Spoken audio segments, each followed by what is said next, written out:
Hey, how's it going, guys? So we're here with another Star Wars reaction video. If you're new channel, welcome. This one is called Every Single Imperial Inquisitor Explained. If you're new channel, welcome. Now, when it comes to Inquisitors, we know that most of them are fallen Jedi who have converted to the dark side. And the ones that I know are the Grand Inquisitor, as you see in Star Wars Rebels TV show, and the second sister, who we know is Trilla, who used to be Seer's Padawan, and also the ninth sister. I forgot what her name was. Her name was mentioned in Jedi Survivor, but the ninth sister was a Jedi as well. Basically, every single one of them were Jedi. Like, none of them just came straight from the Sith origin side. And now they hunt Jedis across the galaxy under the command of Lord Vader. So now we're gonna take a look at the Inquisitors, but most of them were seen in the Obi-Wan Kenobi TV show and also Star Wars Rebels. But I'm really curious to see, are there like any particular Inquisitors that I am not aware of? So without anything else, let's jump into the video.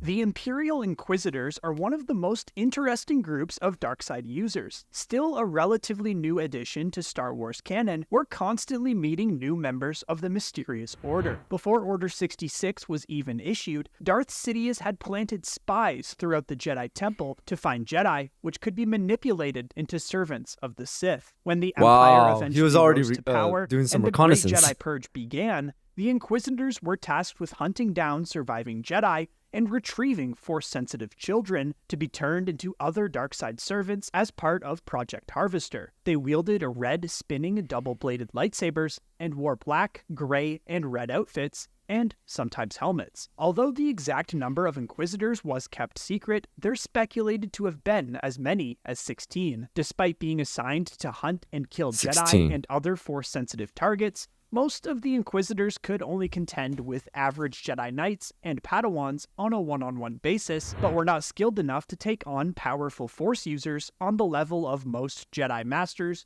or battle-hardened Jedi Knights on their own. So, who were each of the individuals that made up the mysterious order? Stay tuned. This is Every Single Imperial Inquisitor Explained. Alright, so there's 16 total, according to him. The Grand Inquisitor was a male Powin from the planet Utapau. Though we don't know his true name, we do know that he once served as a Jedi Temple guard. As a Jedi Knight, the Powin developed a hatred unbecoming of a Jedi, specifically towards Chief Librarian Jocasta Nu. She deemed him unfit for education, frequently denying him access to certain data files. The future Grand Inquisitor was also present for the trial of Ahsoka Tano following the bombing of the Jedi Temple. These events left him feeling disillusioned with the Jedi Order and susceptible to the pull of the dark side. As leader of the Inquisitorius, the Grand Inquisitor reported directly to Darth Vader and was likely slightly more powerful than those who served beneath him. Throughout his tenure, he proved to be one of the Empire's most proficient tools in eradicating the last of the Jedi, being intimately familiar with his prey thanks to the records of the Jedi Temple. The Grand Inquisitor took an active interest in pursuing two particular Jedi, Kanan Jarrus and his apprentice, Ezra Bridger. When dueling Kanan, the Grand Inquisitor was defeated and opted to fall to his death, as opposed to facing the wrath of Darth Vader. Despite the Grand Inquisitor's physical death, Vader still had use for him. The Dark Lord was able to prevent the Inquisitor's spirit from passing on, instead tying it down to a Jedi outpost on Tempes. Years later, Luke Skywalker journeyed to Tempes in search of a new lightsaber. The son of Vader dueled and defeated the fiery spirit of the Grand Inquisitor. As punishment for allowing the boy to escape, Vader refused the Powin's pleas to be set free from his prison, leaving him to guard the outpost for what the Inquisitor believed would be an eternity. The second sister was once a Jedi Padawan named Trilla Sudari. At the onset of Order 66, Trilla and her master, Seer Junda, attempted to hide a group of younglings from the Empire. However, they were captured and tortured, allowing the dark side of the Force to transform Trilla into the second sister. An ambitious and cruel woman, the second sister sadistically toyed with her prey and desired to win the approval of Darth Sidious himself.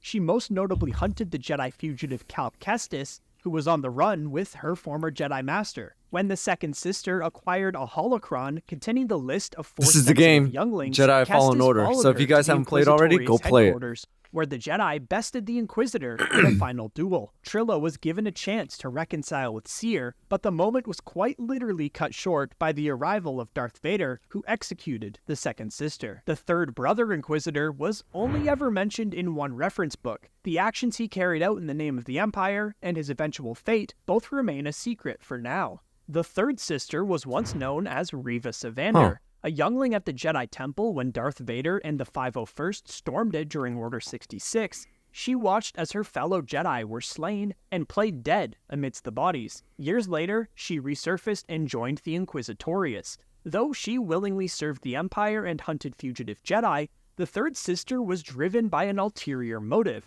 seeking to exact revenge on Darth Vader for his slaughter of the Jedi during Order 66, which had taken away the only family she had ever known. The third sister became obsessed with locating Vader's former Jedi Master, Obi-Wan Kenobi, as a means of exacting revenge by entering the Dark Lord's good graces and assassinating him whilst he was fixated on Kenobi. Though she came close to capturing Obi-Wan, the third sister was stopped by the Grand Inquisitor, who she stabbed and left for dead. Notified of Kenobi's resurgence, Vader offered the third sister the opportunity to prove herself worthy of assuming the position of Grand Inquisitor at his side. If she I might have to watch this TV show all over again. Reva encountered Kenobi again on Jabeam, where he learned of her intentions and identity. Kenobi was able to escape, and with Vader distracted, Reva took her chance. However, Vader saw it coming and revealed that he knew her true identity and intentions all along. The Inquisitor was no match for Vader, who stabbed Reva and left her for dead, also revealing that the Grand Inquisitor was very much alive. Reva survived this and attempted to kill Luke Skywalker. However, she realized that she would become just like the Dark Lord and decided to return the boy to his guardians. At Obi-Wan's advice, Reva let go of her past and moved on with her life.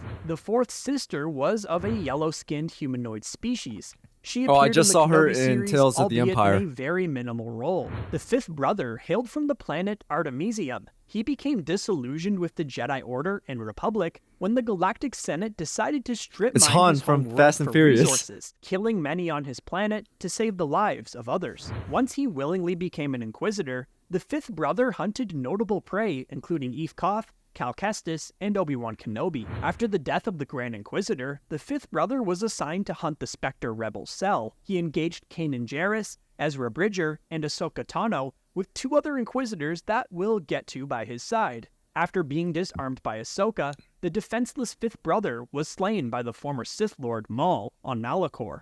The sixth brother was once a Jedi named Bill Valen, but we don't know anything more about his past. Darth Vader made an example out of the sixth brother during a training session by cutting off his lower arm to teach him the lesson of loss. The sixth brother joined a group of Inquisitors which accompanied Vader to Mont Kala, searching for Jedi Padawan Farron Barr. However, Barr was able to trigger the inhibitor chips in their clone purge troopers, causing them to attack the Inquisitors. I've seen this comic. Later, the sixth brother traveled to the moon Rada in search of a reported Jedi. Little did he know this was Ahsoka Tano. Though unarmed, she was able to pull the Kyber crystals out of his Inquisitor lightsaber, which exploded the weapon and killed the sixth brother. It was these Kyber crystals that Ahsoka would use the Force to purify into her white ones. The seventh sister was a Miralyn, initially theorized by many to be Barriss Offee, but that's not the case. As a Jedi, she was said to have received training from Aayla Secura. As an Inquisitor, the seventh sister initially developed a rivalry with the 13th sister, the two sparring on many occasions. These training sessions inspired the Miralyn to begin using ID-9 seeker droids during her missions. Alongside the fifth brother, the seventh sister primarily hunted the Spectre Rebel Cell following the Grand Inquisitor's death. She locked blades with Kanan and Ezra on multiple occasions.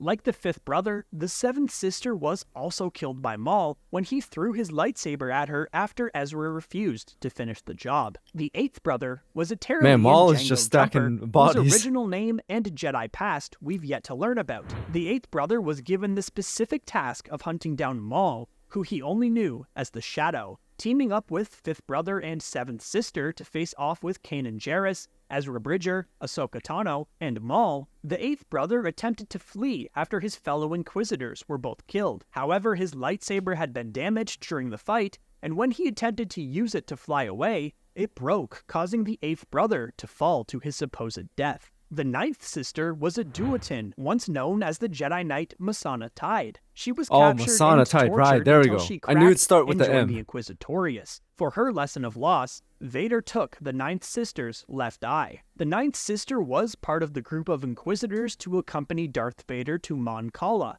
When the Purge troopers attacked the Inquisitors, the 6th brother severed the 9th sister's leg to allow for his own escape. However, she survived and was given a cybernetic right leg. Later, she joined the 2nd sister in the hunt for Cal Kestis, struggling to figure out why her fellow Inquisitor deemed this particular Jedi so important. On Kashyyyk, the 9th sister dueled Kestis atop the origin tree. She was defeated when Cal severed her right hand, slashed her across the back, and force-pushed her out of the tree.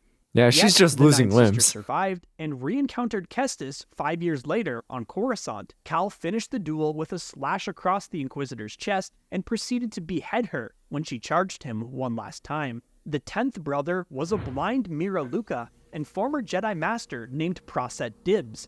During the Clone Wars, Master Dibs joined a Jedi task force led by Mace Windu on a mission to the planet Hisrich. There, Dibs voiced his disagreement with the Jedi's role in the Clone Wars before attacking Windu, but Dibs was severely outmatched and was arrested. After I don't know standing anything about trial this before the Jedi Inquisitor. High Council, he was placed on probation and continued to work in the Jedi archives. Once he became the 10th brother, Dibs was among the Inquisitors sent to Mon Cala, where he was killed by the mind-controlled Purge troopers. This makes the 10th brother the earliest killed Inquisitor that we know of. The 13th sister was originally a Picorian Jedi Knight named Iskat Akaris. As a Jedi Padawan and Knight, she struggled to find her place in the Order due to her more aggressive tendencies in combat. Iskat eventually caught the ear of Chancellor Palpatine, and when Order 66 was activated, her clone troopers held their fire and presented a hologram of Sidious, offering her the chance to become an Inquisitor. As the 13th sister, she developed a relationship with a fellow Inquisitor named Tualan Yalana.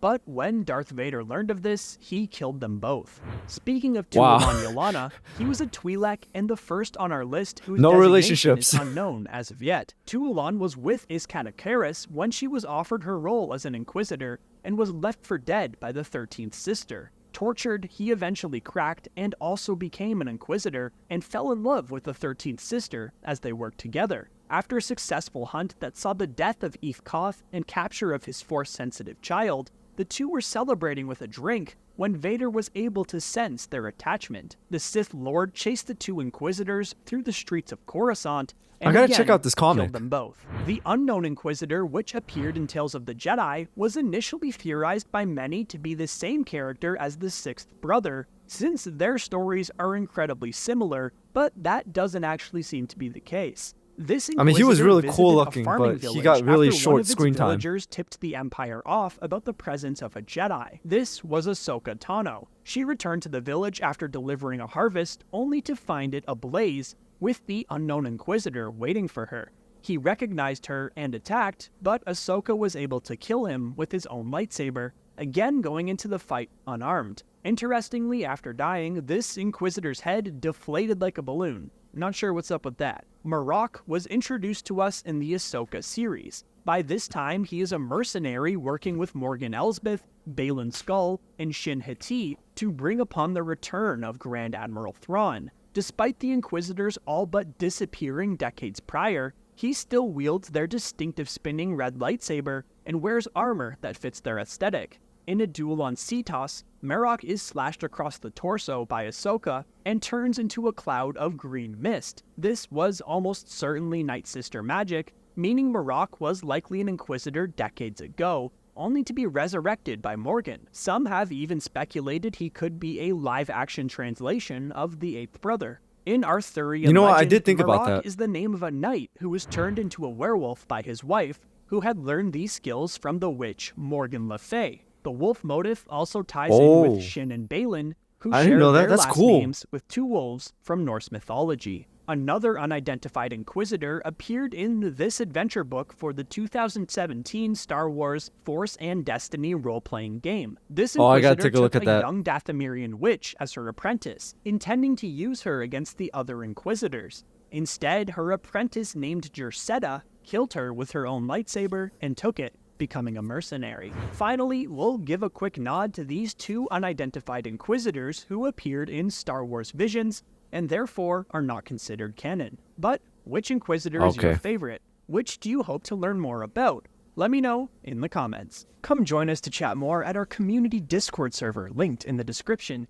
Alright, there you guys have it. So that was another video by Red5, and I really did enjoy it. So shout out and credit goes to Red5 as well. I'm pretty sure I didn't give the shout out and credit at the beginning, so I do apologize about that. But either way, every single Imperial Inquisitor. So out of every single one he mentioned, I probably knew about maybe 80% of them. Some of them I did not know, but looks like they're based out of like mini comics, so I'm gonna have to check that out. But I knew about the Grand Inquisitor and many of the Inquisitors that are shown in the games Fallen Order and Survivor. But like I said, every single one of them were Jedi, because none of them just like came directly from the Sith like Palpatine. So I find that really interesting. But either way, great video, and I really enjoyed it. So thank you guys for watching. I know that was a short review. But as to favorite Inquisitor, actually, I don't know. I really don't have one. I mean,